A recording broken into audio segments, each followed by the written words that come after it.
తెలంగాణ అగ్నిమాపక శాఖలో బదిలీల వ్యవహారం ఇప్పుడు తీవ్ర వివాదాస్పదంగా మారుతోంది. సాధారణ బదిలీల పేరుతో కోట్ల రూపాయలు అక్రమాలు జరుగుతున్నాయనే ఆరోపణలు ఉద్యోగుల్లో కలకలం రేపుతున్నాయి.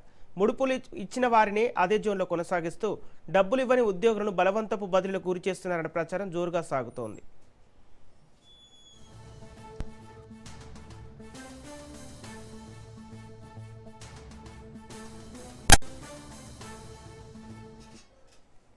తెలంగాణ అగ్నిమాపక శాఖలో బదిలీల వ్యవహారం తీవ్ర వివాదానికి దారితీసింది. సాధారణ బదిలీల పేరుతో భారీ స్థాయిలో అవినీతి జరుగుతోందని ఉద్యోగుల నుంచి తీవ్ర ఆరోపణలు వినిపిస్తున్నాయి. ఒక్కో పోస్టు ఒక్కో స్థానం ఆధారంగా 5 లక్షల నుంచి 20 లక్షల రూపాయల వరకు వసూలు జరుగుతున్నాయన్న ప్రచారం ఉద్యోగ వర్గాల్లో కలకలం రేపుతోంది.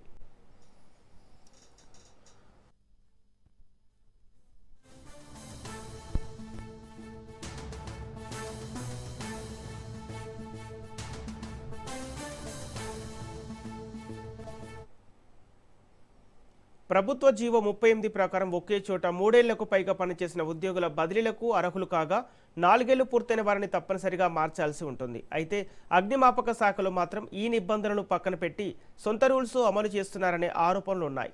మెరిట్ లిస్టుల తయారీలో కూడా అక్రమాలు జరిగాయని, డబ్బులు చెల్లించిన వారికి అనుకూలంగా వ్యవహరించారని ఉద్యోగులు చెబుతున్నారు.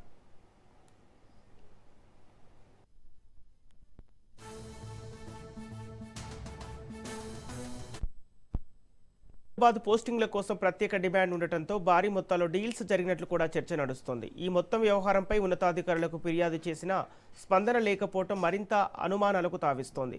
ప్రభుత్వం ఈ ఆరోపణలపై సమగ్ర విచారణ చేపడుతోందా లేదా అన్నది ఇప్పుడు ప్రధాన ప్రశ్నగా మారింది.